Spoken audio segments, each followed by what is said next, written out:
Hola, ¿qué tal? Bueno, estamos aquí con Ana, que es una compañera de profesión, colega de profesión, pero ella hace algo que es un poquito diferente a las clases tradicionales. Podríamos decir que ha pasado a dar un paso más, desde de lo que es ser teacher de inglés a ser coach de inglés. Entonces, bueno, Ana, bienvenida. ¿Nos podrías comentar un poquito sobre ti y esta profesión de coach de inglés?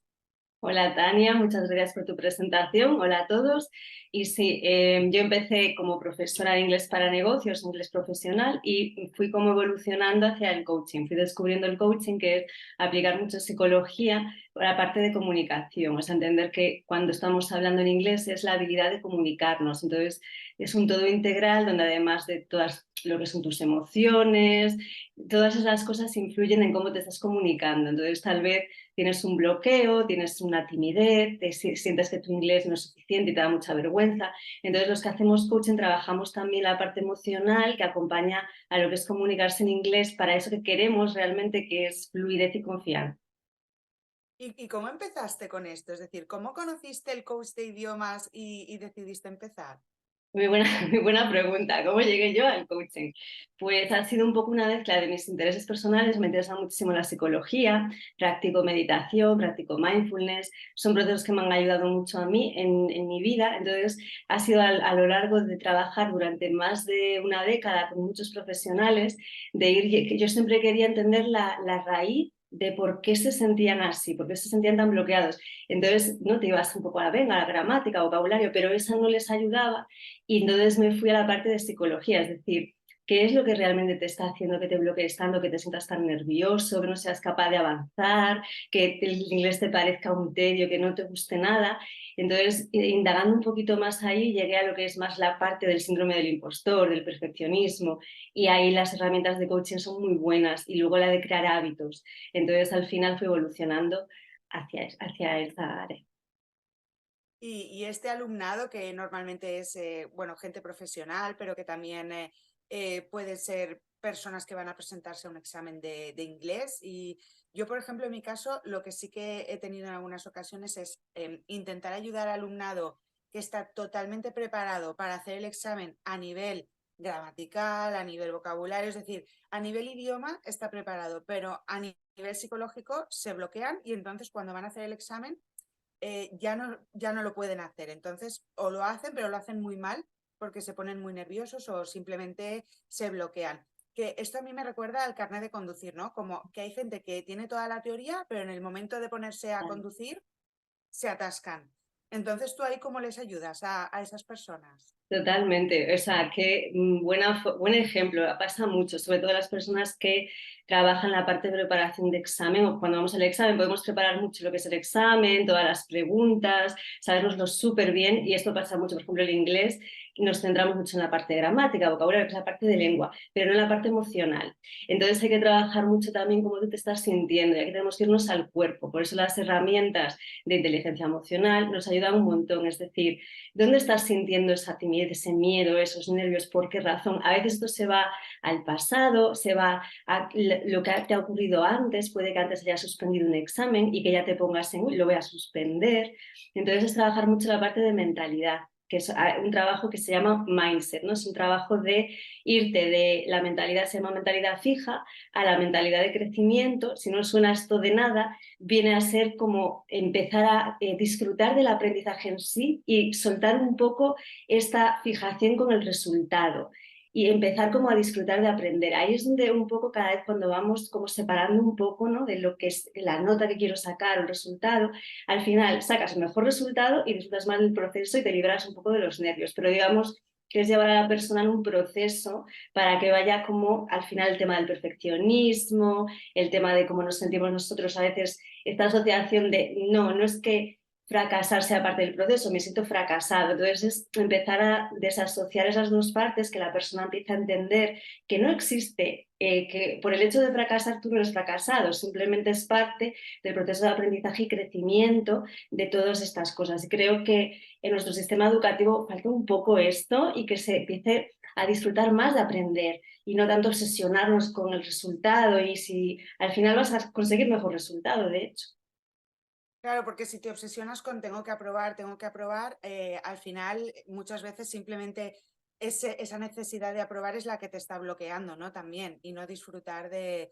Yo creo que la educación está cambiando muchísimo también. Entonces, a nosotras como profesoras de inglés, que Sí. no somos coach de inglés, sino que estamos, no voy a decir en el método más tradicional, pero que a lo mejor estas profes que nos están viendo ahora y que dicen, ostras, me gustaría dar un paso más allá.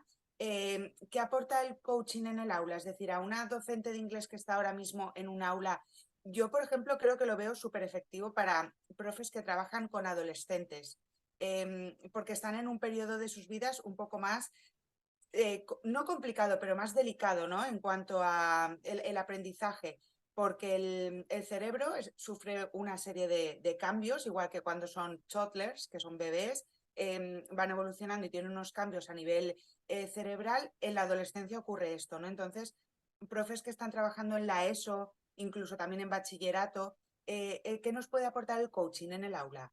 Me encanta esta pregunta, pero muchísimo, porque además justo has dado con un momento, ¿verdad?, en la evolución de la persona, que es la adolescencia, que es cuando está buscando un poco su identidad, es un momento que hay muchísima inseguridad por parte de la persona, ¿no?, el adolescente. Entonces el coaching es, yo creo, una herramienta que tendría que estar en todas las aulas, pero ya igual que lo que es oratoria, ¿no?, lo que es que yo trabajo mucho la oratoria, el public speaking, aprender a comunicarnos. Es al final una parte emocional, es un 80% parte emocional, un 20% parte lingüística. Os imaginaros la diferencia, ¿no?, que hay ahí. Entonces, ¿cómo ayuda el coaching a una profesora de la ESO? Iba a decir como del instituto, pero ya, de la ESO, una persona que trabaja con adolescentes, muchísimo. Porque una cosa que falta mucho y que hay mucho fracaso escolar es por el tema de la motivación intrínseca. Es decir, muchos alumnos no se sienten motivados porque no encuentran relevante esas asignaturas. Dicen, vale, el inglés, pero y lo están aprendiendo, solo la gramática, pero no la parte de cómo esto me ayuda a relacionarme, a aprender de otras culturas. Entonces, lo que te ayuda al coaching es a empezar. De hecho, los coaches no trabajamos libros de texto, o sea, no usamos libros de texto, que no os digo que ahí es donde está la fusión, ¿no? El profesor va a utilizar herramientas de coaching en el aula.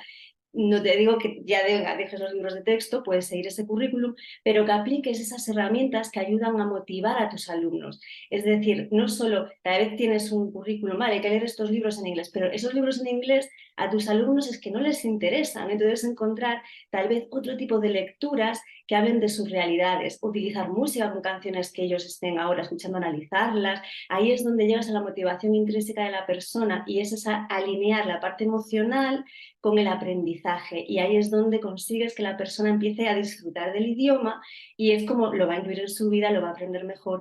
Y es lo que le diría a muchas profesoras que estáis con adolescentes, que empecéis también los materiales, que investiguéis materiales que realmente puedan interesarles, que les motiven más a nivel emocional. Que es súper interesante, Ana. Es que para mí la clave, el tema de la motivación a cualquier edad, pero en especial en la adolescencia y en la adultez, también me parece esencial. Incluso también cuando estamos en primaria, si los peques, lo que pasa es que en primaria los peques suelen tener una motivación ya Total. intrínseca, Los ¿verdad? Que se pequeños va de perdiendo. primaria, total, total, sí. Ellos ya, además es que no van a debatirlo, van a coger y van a ir a las... Y ahí está un poco la idea, ¿no?, de esas pedagogías más Montessori, tal vez, que crean un entorno. Entonces no se trata de quizá que hay las expertas en pedagogía, ¿no? Sabéis más que no se trata tanto de tú decirle lo que hacer, sino, y esto es el coaching. El coaching va de crear un entorno donde la persona se sienta segura y donde hay como es un entorno inmersivo, en el caso del idioma, donde yo te dejo todo ahí puesto, te dejo los libros, te dejo tal, y tú vas a elegir el carita. Es esa parte como de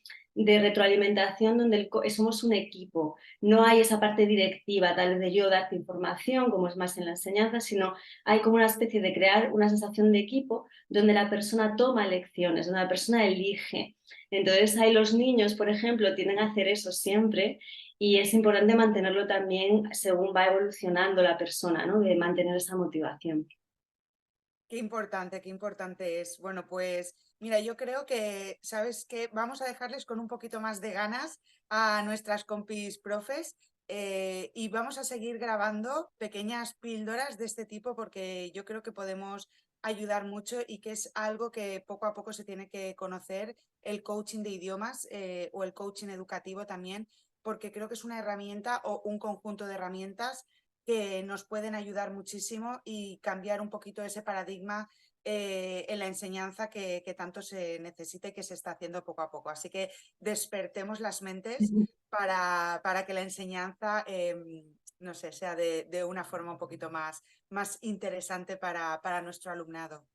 Sí, espero que sí, que Tania. Muchísimas gracias por tus preguntas. Han sido todas muy preguntas que me han como llevado un poco también a eso, por la razón de que en la que empecé con todo esto, que es también encontrar eso, ¿no? Lo que decimos, el volver a disfrutar del aprendizaje más, que es algo que yo creo que muchos profesores al final es su interés también. Entonces, sí, espero que pongamos una semillita ahí de cambio. Bueno, Ana, muchas gracias. Nos vemos muy pronto. Hasta luego, Tania. Hasta luego.